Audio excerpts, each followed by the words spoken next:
नमस्कार, माझे नाव रामशिवजी कराटे, तालुका पलूस, जिल्हा सांगली, मी आज तुम्हाला साहित्यातले त्यांच्याविषयी माहिती सांगणार आहे. त्यांचे जन्म 3 जानेवारी 1833 रोजी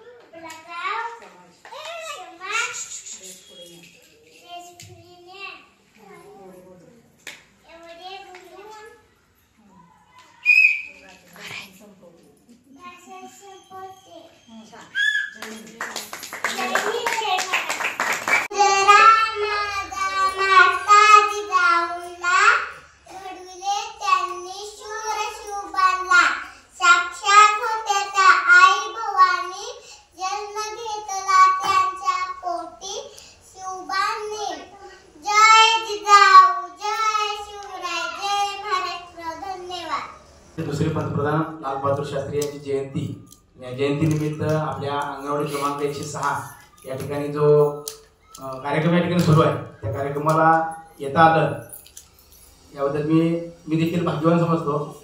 आणि उपस्थित सर्व पालकांना आणि विशेषतः मॅडमचं कौतुक करावं तेवढं कमी आहे. कारण आता मी म्हणजे माझी मुलगी इथं असल्यामुळं अंगणवाडीच्या जे काय ॲक्टिव्हिटी आहे, जे काय उपक्रम आहे, मी वेळोवेळी बघतोय.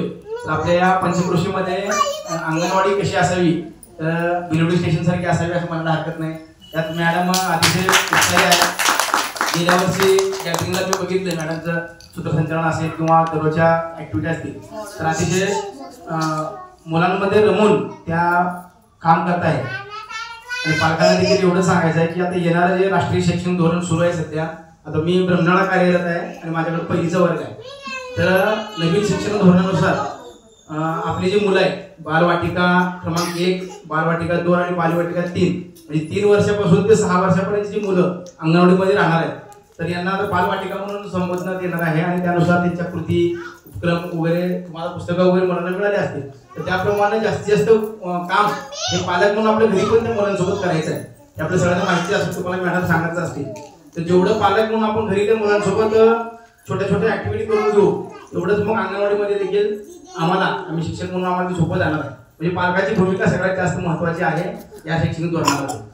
एवढं ज्या वेळेस मी सांगू इच्छितो. आणि परत सर्व पालकांना आणि मुलांना गांधी जयंतीनिमित्त आणि शास्त्रीजींच्या जयंतीनिमित्त शुभेच्छा देतो आणि मी थांबतो. जय हिंद.